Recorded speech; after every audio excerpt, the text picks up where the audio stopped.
Hello बच्चों, इससे पिछले वाले वीडियो में मैंने आप लोगों को ऑक्सीडेशन एंड रिडक्शन रिएक्शन के बारे में बताया। किसी बच्चे के मन में ये भी सवाल होगा कि आपने तो रेडॉक्स रिएक्शन के बारे में बताया ही नहीं। शायद आपने पिछले वीडियो को अगर ध्यान से देखा हो तो हमने रेडॉक्स रिएक्शन के बारे में एक बात जरूर बोली थी। रेडॉक्स रिएक्शन एक ऐसा रिएक्शन होता है जहां पे ऑक्सीडेशन एंड रिडक्शन दोनों के दोनों एक ही साथ टेक प्लेस होते हैं। चलो मान लिया कि मैंने ये बात नहीं बोली थी, लेकिन मैंने एक बात ये जरूर बोला था कि जहां पे ऑक्सीडेशन होगा ठीक उसके पीछे क्या होगा, रिडक्शन होगा, या फिर जहां पे भी रिडक्शन होगा ठीक उसके पीछे क्या होगा, ऑक्सीडेशन होगा। आई मीन कहने का मतलब ये है कि ऑक्सीडेशन एंड रिडक्शन ये दोनों के दोनों जो प्रोसेस हैं वो एक साथ होते हैं, यानी oxidation reduction both take place simultaneously. तो वैसे रिएक्शन को ही हम लोग क्या कहते हैं, रेडॉक्स रिएक्शन कहते हैं। ठीक है, यानी रेडॉक्स रिएक्शन क्या है कि जहां पे आपका ऑक्सीडेशन एंड रिडक्शन ये दोनों के दोनों बोथ टेक प्लेस साइमल्टेनियसली। ठीक है, इज इट क्लियर? दोनों के दोनों क्या होते हैं जी, एक साथ घटित होते हैं।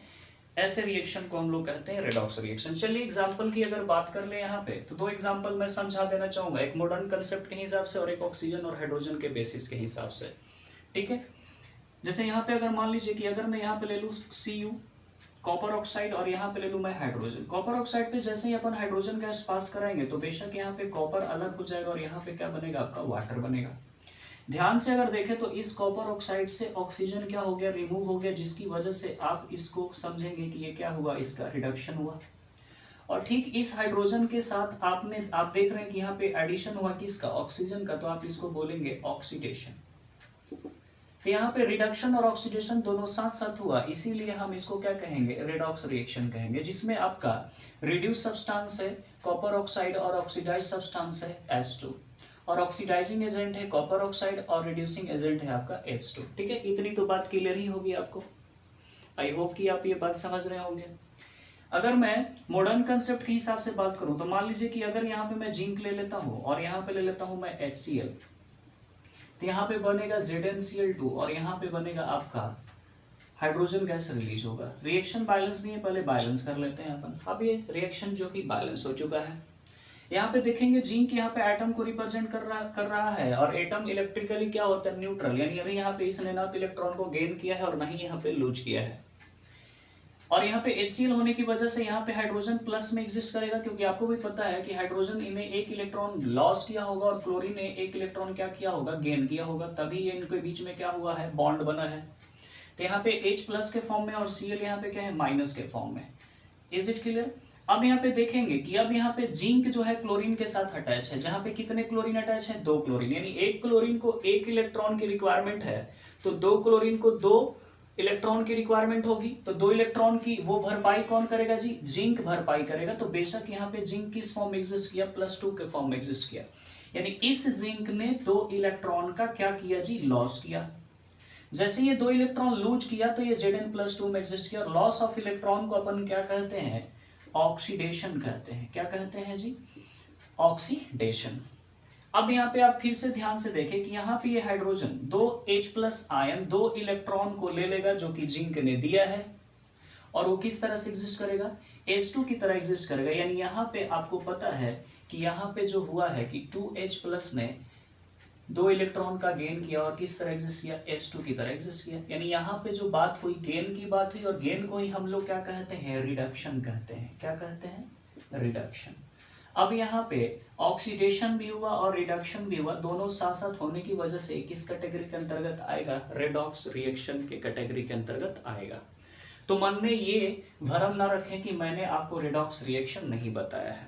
ठीक है, मैंने आपको रेडॉक्स रिएक्शन बताया है। ठीक है, अब हम लोग आज के इस टॉपिक में बात करेंगे ऑक्सीडेशन रिएक्शन के इफेक्ट के बारे में। ठीक है, जैसा कि यहाँ पे मैंने आपको हेडिंग दे दिया है कि effect of oxidation reaction in everyday life. हमारे एवरीडे लाइफ में ऑक्सीडेशन रिएक्शन से रिलेटेड क्या इफेक्ट है उसके बारे में हम लोग पढ़ेंगे। ऐसे तो हमारे लाइफ में बहुत सारे इफेक्ट हैं ऑक्सीडेशन रिएक्शन के, ठीक है, लेकिन यहाँ पे मेनली 2 ही चीज का डिस्कशन करेंगे। एक हम लोग करेंगे कोरोजन के बारे में, और दूसरा जो होगा आपका वो होगा रेंसिडिटी के बारे में। सबसे पहले हम लोग कोरोजन की बात कर लेते हैं। कोरोजन दरअसल क्या होता है कि मेटल के सरफेस पे ठीक है। मेटल के सरफेस पे किसी और चीज का लेयर डिपॉजिट हो जाना ड्यू टू एटमॉस्फेरिक गैसेस। अब एटमॉस्फेरिक गैसेस में आपका ऑक्सीजन हो सकता है, कार्बन डाइऑक्साइड हो सकता है, हाइड्रोजन सल्फाइड हो सकता है, ठीक है ना, मॉइस्चर हो सकता है, मॉइस्चर बोले तो वहां पे वाटर वेपर भी हो सकता है। इन सारी की वजहों से, ठीक है ना, इन सारे के वजहों से मेटल के सरफेस पे किसी और तरह का अनवांटेड लेयर का डिपॉजिट हो जाना, ठीक है ना, यही क्या कहलाता है, आपका क्रोजन कहलाता है। ठीक है, जैसे कि मैंने यहाँ पे लिखा है the process of slowly eating up of the metal due to attack of atmospheric gases such as oxygen, carbon dioxide, hydrogen sulfide, water vapor, etc. on the surface of metals so as to convert the metal into, या तो वो oxide में convert हो जाएगा, या फिर carbonate में, या फिर वो सल्फाइड में, एटसेट्रा वगैरह वगैरह में क्या हो जाएगा, कन्वर्ट हो जाएगा। इसी प्रोसेस को हम लोग क्या कहते हैं, क्रोजन। ठीक है, चलिए इसको एग्जाम्पल के थ्रू समझाने की कोशिश करते हैं। सबसे पहले एक प्यारा सा एग्जाम्पल, जैसे आपने लोहे में जंग लगते हुए देखा होगा, ठीक है, लोहे के सरफेस पे किसी और तरह की सरफेस क्या हो जाती है, डिपॉजिट हो जाती है, ठीक है, जिससे आयरन के जो आर्टिकल होते हैं वो क्या हो जाते हैं जी, डैमेज हो जाते हैं। नहीं, तो यहाँ पे सबसे पहले मैं बात कर लेता हूँ कोरोजन ऑफ आयरन की, कोरोजन ऑफ आयरन। एक बात ध्यान रखेंगे, कोरोजन ऑफ आयरन के लिए दो कंडीशन, नेसेसरी कंडीशन है। यहाँ पे बात कर लेते हैं नेसेसरी कंडीशन की। नेसेसरी कंडीशन यानी कहने का मतलब कि क्या कंडीशन होगा जिसकी वजह से लोहे का कोरोजन होगा, ठीक है, आई मीन आयरन का कोरोजन होगा। तो पहली जो कंडीशन है वो क्या होना चाहिए, presence of oxygen, presence of oxygen, और साथ ही साथ दूसरी चीज क्या होनी चाहिए, प्रेजेंस ऑफ वाटर। ठीक है, ये ऑक्सीजन और वाटर दोनों का क्या होना चाहिए, प्रेजेंस होना चाहिए। अगर कोई भी अगर एक चीज एब्सेंट होगी तो वहां पे कोरोजन नहीं होगा, किसका, आयरन का। आई मीन दोनों के दोनों ही क्या है, जरूरी है। या फिर इन दोनों के बदले में आप मॉइस्चर वर्ड यूज कर सकते हैं, क्योंकि मॉइस्चर में आपका ऑक्सीजन भी होता है और साथ ही साथ वाटर वेपर भी होता है। ठीक है, तो मॉइस्चर भी हो सकता है या फिर ऑक्सीजन और वाटर, ये दोनों के दोनों कंपलसरी है किसके लिए, कोरोजन ऑफ आयरन के लिए। ठीक है, जैसे यहाँ पे मान लीजिए कि हमने ले लिया आयरन और यहाँ पे ले लिया हमने ऑक्सीजन और साथ ही साथ हमने क्या ले लिया यहाँ पे, वाटर। ठीक है, अब यहाँ पे बनेगा आपका Fe2O3, ठीक है ना, फेरिक ऑक्साइड, और साथ ही साथ यहाँ पे वेरिएबल नेचर का क्या होगा, वाटर होगा। दरअसल ये कुछ होता नहीं है, ये हाइड्रेटेड फेरिक ऑक्साइड होता है, हाइड्रेटेड फेरिक ऑक्साइड। ठीक है, hydrated ferric oxide. Hydrated ferric oxide, जहाँ पे हाइड्रेटेड किसको रिप्रेजेंट कर रहा है, वाटर मॉलिक्यूल को रिप्रेजेंट कर रहा है। ठीक है ना, जैसे यहाँ पे ये वाटर की होने की वजह से ही ये क्या है, हाइड्रेटेड वर्ड जुटा हुआ है, और चूंकि ये वेरिएबल नेचर को रिप्रेजेंट कर रहा है, मतलब वाटर मॉलिक्यूल वेरी कर सकता है। ठीक है, 2 भी हो सकता है, 3 भी हो सकता है, 4 भी, 5 भी, मतलब वेरिएबल नेचर का, इसीलिए हमने यहाँ पे एक्स यूज किया है, वेरिएबल। ठीक है ना, जो कि वेरिएबल को रिप्रेजेंट कर रहा है। तो हाइड्रेटेड फेरिक ऑक्साइड। अब रिएक्शन चूंकि बैलेंस नहीं तो अपन बैलेंस कर लेते हैं। यहाँ पे x होने की वजह से अपन को यहाँ पे भी क्या लगाना पड़ा, x लगाना पड़ा। अब यहाँ पे देखिए ऑक्सीजन है 3 और यहाँ पे ऑक्सीजन क्या है 2, तो बेशक 2 और 3 यानी एलसीएम कंसेप्ट। तो यहाँ पे क्या ले लेंगे अपन, 3 ले लेंगे और यहाँ पे क्या ले लेंगे, 2। जैसे ही अपन ने 2 लिया, आयरन कितना हो गया, 4 हो गया, तो यहाँ पे अपन ने 4 ले लिया। सब कुछ तो बैलेंस नजर आ रहा है, लेकिन हमको वाटर मॉलिक्यूल बैलेंस नजर नहीं आ रहा, इसीलिए हमने यहाँ पे भी क्या ले लिया, 2 ले लिया। अब ये रिएक्शन क्या हो गया, बैलेंस हो गया, और ये जो चीज बन के आई इसी को अपन कहते हैं रस्ट। क्या बोलते हैं, रस्ट। ठीक है ना, और एक बात याद रखिएगा, कोरोजन ऑफ आयरन के लिए एक स्पेशल वर्ड किया जाता है जिसको अपन लोग बोलते हैं रस्टिंग। क्या बोलते हैं, रस्टिंग। ठीक है, रस्टिंग ऑफ आयरन। ठीक है, अगर आयरन का कोरोजन होगा तो उस सिचुएशन में आप रस्टिंग वर्ड यूज कर सकते हैं। ठीक है, और ये फार्मूला हुआ किसका, रस्ट का। रस्ट का फार्मूला क्या हुआ, हाइड्रेटेड फेरिक ऑक्साइड, और यहाँ पे वाटर मॉलिक्यूल क्या होगा आपका, वेरिएबल नेचर का होगा। और भी एग्जांपल ले लेते हैं, जैसे बात कर लेते हैं हम लोग कोरोजन ऑफ कॉपर। कॉपर की कोरोजन की बात कर लेते हैं। कॉपर भी समटाइम क्या होता है, एटमॉस्फेयर के प्रेजेंस में आकर के ये अपना लश्चर क्या कर बैठता है, खो बैठता है, क्योंकि रेडिश ब्राउन कलर का होता है, और जैसे ही ये एक्सपोज होता है एटमॉस्फेयर में, ये अपने लश्चर को क्या कर देता है, लूज कर देता है। ठीक है ना, ड्यू टू कोरोजन। ठीक है ना, क्योंकि इसके सरफेस पे किसी और तरह की मटेरियल का क्या हो जाता है, फॉर्मेशन हो जाता है, जिसकी वजह से ये अपने लश्कर को क्या कर बैठता है, खो बैठता है। आइए देख लेते हैं कि आखिर कॉपर के कोरोजन के लिए क्या क्या चीजें जरूरी है। सबसे पहले तो कॉपर तो जरूरत है ही, कॉपर के साथ साथ आपको ऑक्सीजन भी चाहिए और क्या चाहिए, कार्बन डाइऑक्साइड भी चाहिए। ऑक्सीजन और कार्बन डाइऑक्साइड ये दोनों के दोनों आपको कहां से मिल जाएंगे, एयर से मिल जाएंगे। ओके, साथ ही साथ आपको वाटर की भी जरूरत पड़ेगी। किसकी जरूरत पड़ेगी, वाटर की। तो ये जो कॉपर है ऑक्सीजन, कार्बन डाइऑक्साइड और वाटर के प्रेजेंस में, ठीक है, अपने सरफेस पे एक लेयर डिपॉजिट करता है बेसिक कॉपर कार्बोनेट का। ठीक है, बेसिक कॉपर कार्बोनेट। ये हाइड्रोक्साइड होने की वजह से वर्ड आया बेसिक, और ये आपका है कॉपर कार्बोनेट। क्या है, कॉपर कार्बोनेट। दरअसल इसकी जो कलर होती है वो क्या होती है, ग्रीन होती है। क्या होती है, ग्रीन। आपने कभी कभी देखा होगा किचन में, ठीक है, जो कॉपर के वेसल्स होते हैं, कॉपर के वेसल्स पे ग्रीन कलर का सब्सटेंस डिपॉजिट हो जाता है। ओके, तो वो जो ग्रीन कलर का सब्सटेंस डिपॉजिट हो जाता है वो कोरोजन हो गया है। किसका, कॉपर का कोरोजन हो गया। किसके प्रेजेंस में हो गया, इन सबके प्रेजेंस में हो गया है। और वो जो ग्रीन कलर का सब्सटेंस उस पे डिपॉजिट हुआ है वो क्या है, आपका बेसिक कॉपर कार्बोनेट। नेचर में ये क्या होता है, आपका बेसिक होता है, जैसा कि मैंने तो लिखा ही है बेसिक। तो औरतें क्या करती हैं हमारे घर की, उसका ट्रीटमेंट जानती है। ट्रीटमेंट क्या करेगी, उसको रिमूव करने के लिए इसका ट्रीटमेंट यही है कि लेमन जूस लेंगी। ठीक है, लेमन जूस को क्या करेंगी, उस जो ग्रीनिश सब्सटेंस जो डिपॉजिट हो गया या फिर वहां पे जहां पे ये कोरोजन हुआ है कॉपर का, वहां पे उस लेमन जूस को क्या करेंगे, निचोड़ करके फिर उसको क्या करेंगे, रब करेंगे। तो वहां से ये जो बेसिक कॉपर कार्बोनेट का सरफेस है वो क्या हो जाता है, रिमूव हो जाता है। क्योंकि ये जो लेमन जूस होता है वो नेचर में क्या होता है, एसिडिक होता है, और ये नेचर में क्या होता है, बेसिक होता है। और आपको मैंने बता दिया है कि एसिड और बेस जब रिएक्शन करते हैं तो वहां पे न्यूट्रलाइजेशन ऑकर होता है। तो due to action of acid and base वो जो सरफेस होती है वो क्या हो जाती है, रिमूव हो जाती है। ठीक है, खैर ये अपन सीखेंगे एसिड बेस सॉल्ट में, इसके बारे में हम लोग आगे सीखेंगे। फिलहाल ये जानिए कि कोरोजन ऑफ कॉपर के लिए क्या क्या चीजें जरूरी हैं और क्या फॉर्मेशन होता है और इसका कलर क्या होता है, ग्रीन कलर का। ठीक है, एक और बात कर लेते हैं अपन यहाँ पे कोरोजन ऑफ सिल्वर।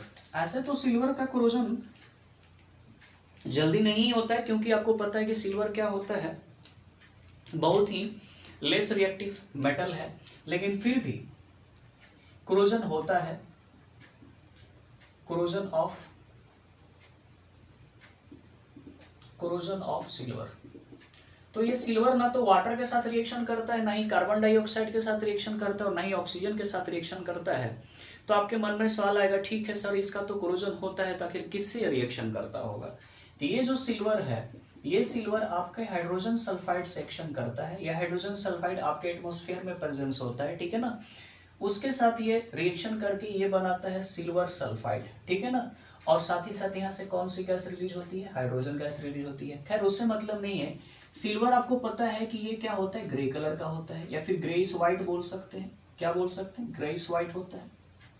इसमें एक अलग सी लश्चर होती है, लेकिन जैसे ही हाइड्रोजन सल्फाइड सेक्शन करेगा तो सिल्वर सल्फाइड का फॉर्मेशन करता है अपने सरफेस पे। तो सिल्वर सल्फाइड के फॉर्मेशन होने की वजह से इसकी जो कलर होती है वो टार्निश्ड हो जाती है, और ये ब्लैक कलर का हो जाता है। किस कलर का हो जाता है, ब्लैक कलर का। और ब्लैक कलर का क्यों होता है, क्योंकि जो इसके सरफेस पे ये सिल्वर सल्फाइड की लेयर जमी है, जिसकी कलर क्या होती है, ब्लैक होती है, इसकी वजह से डिसअपियर हो जाता है इसका कलर। ओके, आई मीन जो इसका लश्चर है इसका, वो लश्चर क्या हो जाएगा, डिसअपियर हो जाएगा due to formation of silver sulphide. Okay, तो ये रहे कुछ कोरोजन। यहाँ पे कोरोजन रहा आयरन का, यहाँ पे कोरोजन रहा कॉपर का, और ये रहा कोरोजन आपका सिल्वर का। ठीक है, अब हम लोग बात कर लेंगे कि आखिर हम लोग कैसे किसी मेटल को कोरोजन होने से बचाएंगे ताकि उसका कोरोजन ना हो सके। ठीक है, तब तक के लिए आप इसको क्या कर लीजिए, नोट डाउन कर लीजिए। Okay, take your time please.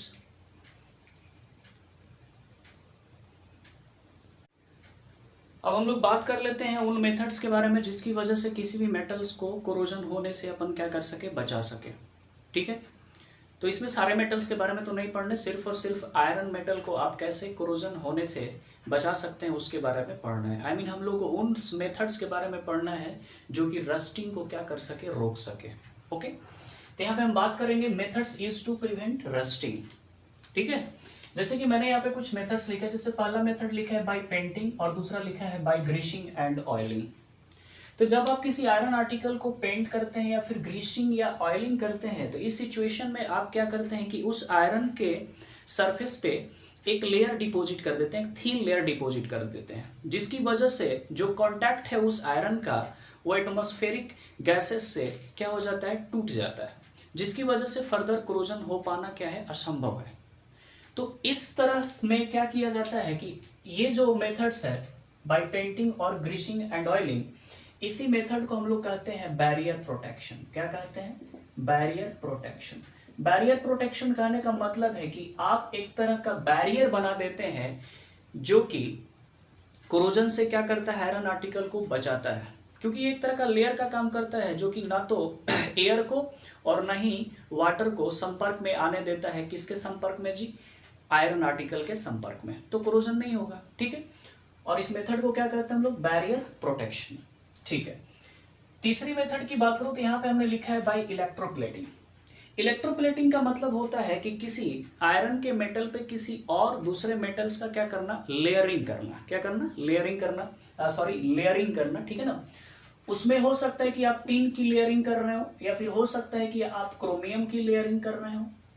ठीक है, या फिर हो सकता है कि आप एल्यूमिनियम की लेयरिंग कर रहे हो, या फिर हो सकता है कि आप जिंक की लेयरिंग कर रहे हो। अगर आप एल्युमिनियम की लेयरिंग करेंगे किसी आयरन आर्टिकल पे, तो इस लेयरिंग के प्रोसेस को हम लोग क्या कहते हैं, एनोडाइजिंग। क्या कहते हैं, एनोडाइजिंग कहते हैं। ठीक है, और अगर जिंक की लेयरिंग कर रहे हैं अगर आप किसी मेटल के सरफेस पे, तो इस प्रोसेस को हम लोग कहते हैं गैल्वेनाइजेशन। क्या कहते हैं, गैल्वेनाइजेशन। ओके, यानी जिंक की लेयर डिपॉजिट करना on the surface of iron with the help of electricity, उसको हम लोग क्या कहते हैं, गैल्वेनाइजेशन। और एल्युमिनियम की अगर लेयरिंग कर रहे हैं किसी आयरन आर्टिकल के सरफेस पे, उसको हम लोग क्या कहते हैं, एनोडाइजिंग। ठीक है, क्योंकि ये जो एल्युमिनियम है और ये जो जिंक है वो सेल्फ सैक्रिफाइसिंग है। क्या है, सेल्फ सैक्रिफाइसिंग। सेल्फ सैक्रिफाइसिंग करने का मतलब है ये खुद क्या हो जाएंगे, कोरोड हो जाएंगे, लेकिन मेटल को जिसके ऊपर लेयर किया गया है उसको कोरोजन से क्या करेंगे, बचाएंगे। आइए इसको देख लेते हैं। जैसे ये जो एल्युमिनियम है वो काफी ज्यादा क्या होता है, रिएक्टिव होता है, और ये ऑक्सीजन से संपर्क करके एक एल्युमिनियम ऑक्साइड की लेयर डिपॉजिट कर लेता है उस आयरन के सरफेस पे। ठीक है, तो आयरन के सरफेस पे एल्युमिनियम ऑक्साइड की लेयर डिपॉजिट हो जाने की वजह से फर्दर उसका कोरोजन नहीं हो पाता है और आयरन आर्टिकल आपका क्या रहता है, सुरक्षित रहता है। शायद आपने ये भी सुना होगा कि एल्युमिनियम के यूटेंसिल्स में आप उसका कोरोजन नहीं होता है। इसीलिए कोरोजन नहीं होता है क्योंकि ये जो एल्युमिनियम सबसे पहले तुरंत इसके जो ऊपरी लेयर होता है वो ऑक्सीजन के संपर्क में आके एल्युमिनियम ऑक्साइड की लेयर डिपॉजिट कर लेता है और फर्दर एल्युमिनियम का कोरोजन नहीं हो पाता है। ओके, उसी तरह अगर इस जिंक की बात करें तो ये जो जिंक है सराउंडिंग में प्रेजेंस कार्बन डाइऑक्साइड, ऑक्सीजन और वाटर से रिएक्शन करके बेसिक जिंक कार्बोनेट का लेयर बना लेता है, जो कि एक व्हाइट कलर का लेयर है। ठीक है, बेसिक जिंक कार्बोनेट का क्या बना लेता है, लेयर बना लेता है, जिसकी वजह से आयरन आर्टिकल को फर्दर कोरोजन से क्या करता है जी, बचाता है। ठीक है, एक रहा आपका एनोडाइजिंग और एक रहा आपका गैल्वेनाइजेशन। ये किसके अंतर्गत है, बाई इलेक्ट्रोप्लेटिंग। ठीक है ना, इलेक्ट्रोप्लेटिंग का मतलब होता है कि इलेक्ट्रिसिटी की मदद से किसी मेटल के सरफेस पे दूसरे मेटल का क्या करना, लेयरिंग करना, दैट इज कॉल्ड इलेक्ट्रोप्लेटिंग। तीसरा जो मेथड है वो है आपका मेकिंग एलॉय। ठीक है ना, एलॉय करने से भी जो रेसिस्टेंस है टुवर्ड्स कोरोजन वो क्या हो जाता है, बढ़ जाता है। ठीक है ना, जैसे आपने सुना होगा स्टील के बारे में। किसके बारे में, स्टील के बारे में। ये जो स्टील है वो क्या है जी, एलॉय है किसका, आयरन और कार्बन का। ऐसे आयरन में तो आपने सुना होगा कि कोरोजन हो ही जाता है आयरन का, लेकिन स्टील में कोरोजन नहीं लगता है। ठीक है ना, आई मीन स्टील आपका कोरोड नहीं होता है। क्यों, क्योंकि ये क्या है, एलॉय है। तो सम टाइम हम लोग एलॉय बना करके भी मेटल को हम लोग क्या कर सकते हैं, कोरोजन होने से बचा सकते हैं। ठीक है ना, तो ये सारे रहे आपके मेथड्स जिसकी वजह से हम लोग किसी भी आयरन आर्टिकल को क्या कर सकते हैं, रस्टिंग से बचा सकते हैं। ठीक है, चलिए अब हम लोग सीखेंगे रेंसिडिटी के बारे में, तब तक आप इसको क्या कर लीजिए, नोट कर लीजिए। ठीक है, अब हम लोग ऑक्सीडेशन के दूसरे इफेक्ट के बारे में बात कर लेते हैं जिसका नाम है आपका रेंसिडिटी। दरअसल ये जो वर्ड रेंसिडिटी है हम लोग फूड मटेरियल के लिए यूज करते हैं। इसमें होता क्या है कि कुछ ऐसे फूड मटेरियल जो फैट एंड ऑयल कंटेन करते हैं उसको अगर अपन लंबे समय के लिए थोड़ा रख देते हैं तो उससे एक अनप्लीजेंट स्मेल आती है और उसकी जो टेस्ट होती है वो बिल्कुल क्या हो जाती है, बेकार हो जाती है। इसी चीज को हम लोग क्या कहते हैं कि वो जो फूड है वो क्या हो चुका है, रेंसिड हो चुका है। इस रेंसिड होने के पीछे रीजन ये है कि वो जो fat and oil containing food material है उसमें जो फैट्स और ऑयल होते हैं वो क्या होते हैं, अनसैचुरेटेड होते हैं। और अनसैचुरेटेड फैट्स जो होता है बिल्कुल क्या होता है, रिएक्टिव होता है, ज़्यादा रिएक्टिव होता है। और रिएक्टिव होने की वजह से वो ऑक्सीजन से क्या करता है, रिएक्शन करता है। मीन वहाँ पे क्या होता है जी, ऑक्सीडेशन होता है। उस ऑक्सीडेशन के होने की वजह से उस फूड मटेरियल में unpleasant taste and bad smell या फिर अनप्लीजेंट स्मेल और बैड टेस्ट हो जाता है। ठीक है ना, ओके। इसी को हम लोग क्या कहते हैं, रेंसिडिटी। जैसे कि यहाँ पे हमने लिखा है कि रेंसिडिटी जो क्या है, एक तरह का ऑक्सीडेशन है। किसका ऑक्सीडेशन है, अनसैचुरेटेड फैट्स और ऑयल का, जिसकी वजह से रिजल्टिंग इन अनप्लीजेंट स्मेल। ठीक है ना, बिल्कुल बेकार सा स्मेल और साथ ही साथ टेस्ट भी उसका क्या हो जाता है, अनप्लीजेंट हो जाता है। इसी को हम लोग क्या कहते हैं जी, रेंसिडिटी कहते हैं। ओके, अब बात ये आती है कि किसी भी फूड को रेंसिड होने से अपन कैसे बचा सकते हैं। ठीक है, तो यहाँ पे बहुत सारे हमने मेथड्स लिखे हैं, methods use to prevent rancidity. सबसे जो पहला मेथड है वो है आपका बाय एडिंग एंटीऑक्सीडेंट। अब यहाँ पे एंटीऑक्सीडेंट कहने का मतलब ये है कि ऑक्सीडेशन के प्रोसेस को वो क्या करेगा, रोकेगा, इसीलिए उसका नाम क्या है, एंटीऑक्सीडेंट। यहाँ पे हम लोग दो एंटीऑक्सीडेंट के नाम जानेंगे, एक होता है आपका BHA और एक होता है आपका BST। ठीक है ना, अगर मैं इसके फुल फॉर्म की बात करूं तो फुल फॉर्म होता है ब्यूटाइलेटेड हाइड्रोक्सी एनिसोन, और इसका जो फुल फॉर्म होता है वो होता है ब्यूटाइलेटेड हाइड्रोक्सीटोलिन। ठीक है, एक बात ध्यान रखिएगा कि हमेशा के लिए नहीं कर सकता। ठीक है ना, आई मीन उस ऑक्सीडेशन के प्रोसेस को रोक नहीं सकता है, हाँ ये जरूर है कि स्लो डाउन कर सकता है। ठीक है ना, यानी जो रेंसिडिटी एक तुरंत हो जाने वाली है उसको एक लंबे समय तक क्या कर सकता है, लेके जा सकता है। ध्यान रखें कि ये जो एंटीऑक्सीडेंट है ये हमेशा के लिए रोक नहीं सकता है, बल्कि रेट ऑफ ऑक्सीडेशन को क्या कर सकता है, स्लो कर सकता है। ठीक है ना, फिर दूसरी जो बात है वो है by packaging fat and oil containing foods in nitrogen gas. आपको पता है कि चिप्स का पैकेट हो या फिर कुरकुरे का पैकेट्स हो, उसको किससे फ्लश किया जाता है, नाइट्रोजन से फ्लश किया जाता है। जैसे ही नाइट्रोजन से फ्लश किया जाएगा वहां पे ऑक्सीजन की प्रेजेंस नहीं होगी, और ऑक्सीजन का प्रेजेंस नहीं होगा तो बेशक वहां पे ऑक्सीडेशन होगा नहीं, और ऑक्सीडेशन नहीं होगा तो वो जो हमारे फूड मटेरियल है वो रेंसिडिटी से बच जाएंगे। और चूंकि नाइट्रोजन गैस भी क्या होता है आपका, अनरिएक्टिव होता है। क्या होता है, अनरिएक्टिव, इसीलिए वहां पे ऑक्सीडेशन होने की कोई संभावना ही नहीं है। ठीक है, साथ ही साथ अगर हम तीसरी बात करें, by refrigeration of food stuff. Food stuff को अगर हम रेफ्रिजरेटर में यूज करते हैं तो बेशक इससे क्या कर सकते हैं, स्लो डाउन कर सकते हैं, slow down the process of oxidation, slow down the process of oxidation. Oxidation के प्रोसेस को हम लोग क्या कर सकते हैं, स्लो डाउन कर सकते हैं, जिससे उस फूड मटेरियल का जो रेंसिड होगा वो काफी लंबे समय में होगा। ये नहीं सोचेगा कि हमेशा के लिए रोक ही सकते हैं, नहीं, इस प्रोसेस को क्या किया जा सकता है, स्लो डाउन किया जा सकता है। ठीक है, तो ये क्या करता है रेफ्रिजरेटर, टेम्परेचर कम होने की वजह से वहां पे जो ऑक्सीडेशन का प्रोसेस है वो काफी क्या हो जाता है, स्लो हो जाता है। ठीक है, तीसरा जो बात कर लेते हैं बाई वैक्यूम पैकेजिंग। अब बाई वैक्यूम पैकेजिंग कहने का मतलब है कि अगर वहां पे ऑक्सीजन है तो उसको क्या कर लेंगे, इवैक्यूएट कर लेंगे, आई मीन ऑक्सीजन के प्रेजेंस को क्या कर लेंगे, रिमूव कर लेंगे। अब वैक्यूम पैकेजिंग में कहने का मतलब है नो एयर, किसी तरह का कोई एयर नहीं। ठीक है, नो एयर कहने का मतलब कि नो ऑक्सीजन। अब ऑक्सीजन ही नहीं है तो यहाँ पे ऑक्सीडेशन ही नहीं होगा, क्योंकि बिना ऑक्सीजन के प्रेजेंस में तो ऑक्सीडेशन होगा ही नहीं। Is it clear? तो ऑक्सीडेशन नहीं होगा, तब हम वैक्यूम पैकेजिंग से किसी भी फूड मटेरियल को उसको रेंसिड होने से क्या कर सकते हैं, बचा सकते हैं। पांचवा जो मेथड है, by storing food in air tight container. Air tight container में अगर रखेंगे तो बेशक ऑक्सीजन होगा, नो डाउट ऑक्सीजन होगा, लेकिन बहुत ही कम मात्रा में होगा, ठीक है ना। लेकिन ज्यादा मात्रा में ऑक्सीजन ना होने की वजह से यहाँ पे भी जो ऑक्सीडेशन क्या हो जाता है, वो स्लो हो जाता है। क्या हो जाता है? ऑक्सीडेशन काफी क्या हो जाता है, स्लो हो जाता है। और ऑक्सीडेशन स्लो होने की वजह से उस फूड को हम लोग रेंसिड होने से क्या कर सकते हैं, बचा सकते हैं। और लास्ट जो है वो है by storing food away from the sunlight. Sunlight से अगर हम किसी फूड मटेरियल को अवे रखेंगे तो बेशक सनलाइट में क्या होता है जी, सनलाइट के प्रेजेंस में रखेंगे तो बेशक वहां पे क्या होगा, टेम्परेचर होगा। टेम्परेचर ज्यादा होने की वजह से जो रेट ऑफ ऑक्सीडेशन होगा, रेट ऑफ ऑक्सीडेशन जो होगा वो क्या हो जाएगा, आपका बढ़ जाएगा। और रेट ऑफ ऑक्सीडेशन बढ़ जाएगा तो बेशक वो फूड क्या हो जाएगा, आपका रेंसिड हो जाएगा, ठीक है।